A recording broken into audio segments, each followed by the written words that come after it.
What if I told you that the only difference between someone who stays stuck and someone who transforms their entire life isn't luck, isn't money, isn't connections? It's a single shift in thinking, one change in perspective, one moment of seeing yourself differently. Today, I want to share a story that proves this.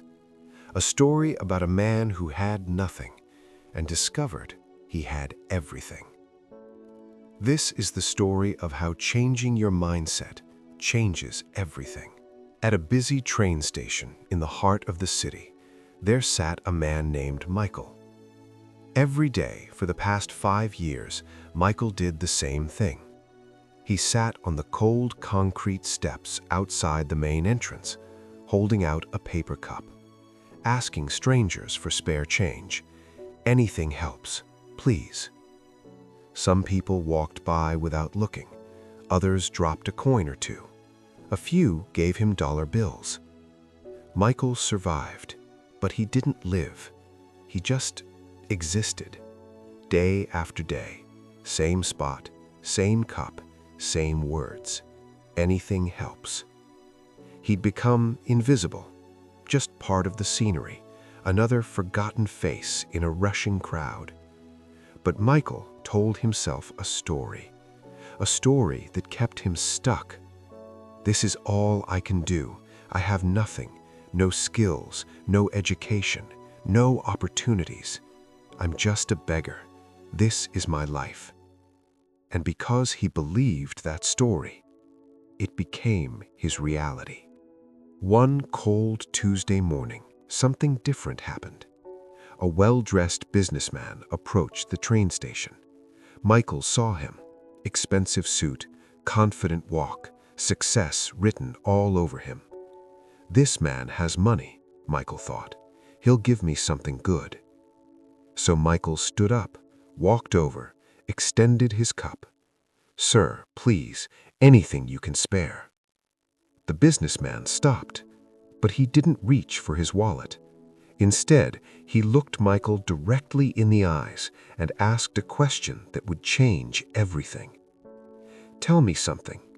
Do you only take from people, or have you ever given anything to anyone?"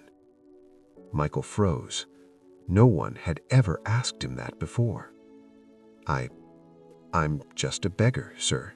I have nothing to give." The businessman didn't walk away. He didn't lecture, didn't judge. He simply said, "That's where you're wrong. You're not just anything. The moment you see yourself as just a beggar, that's exactly what you'll remain. But if you want to receive from life, you must first learn to give." And with that, the businessman nodded and walked away, leaving Michael standing there, stunned. That night, Michael couldn't sleep. The businessman's words kept echoing in his mind. "If you want to receive, you must first give." "But I have nothing," Michael whispered to himself. "What can I possibly give?" 2 days passed. Michael didn't beg. He just sat there, thinking. On the 3rd day, as he walked through a nearby park, he noticed something. Wildflowers. Beautiful, vibrant, growing freely along the path. And suddenly, an idea struck him. What if I gave people something? What if instead of just holding out my hand, I offered them something in return? His heart started racing. For the first time in years, Michael felt something he'd forgotten: hope. The next morning, Michael woke up early. He went to the park and carefully picked a handful of wildflowers. Then he returned to the train station. But this time, he didn't sit, he stood. And when people passed by, he said something different. "Good morning. Would you like a flower to brighten your day?" People stopped. They were surprised, confused. "You're giving these away?" "Yes," Michael said, with a genuine smile. "And if you'd like to give something in return, I'd be grateful." Something amazing happened. People didn't just drop coins, they stopped to talk. "These are beautiful. Where did you get them?" "I picked them this morning. I wanted to share something beautiful with you." By the end of that first day, Michael had received more money than he usually made in a week. But more importantly, he felt different. He wasn't a beggar anymore. He was a giver, a provider of joy, someone who added value to people's lives. Michael didn't stop there. The next week, he started learning people's names, asking about their day, genuinely caring. "Good morning, Sarah. How was your presentation? Hey, Tom, did your son's team win the game?" He became part of their routine, not as someone to avoid, but as someone to smile at, someone who made their morning better. People started bringing him things, not just money, sandwiches, coffee, jackets for the cold. One woman who worked at the station asked him, "Have you ever thought about doing something more?" "Like what?" Michael asked. "You're so good with people. You brighten everyone's day. There's a flower shop 2 blocks from here. They're looking for help." Michael's heart stopped. A job?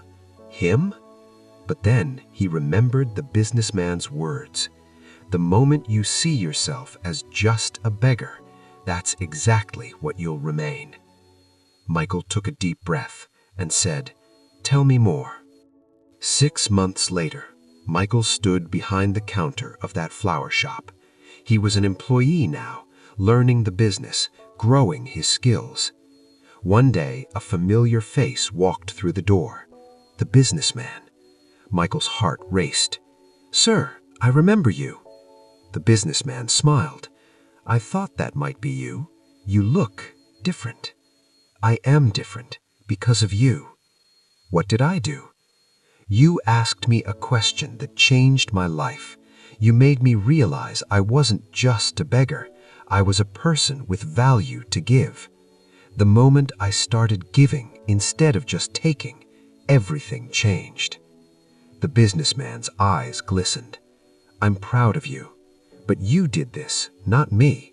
I just helped you see what was always inside you." They shook hands.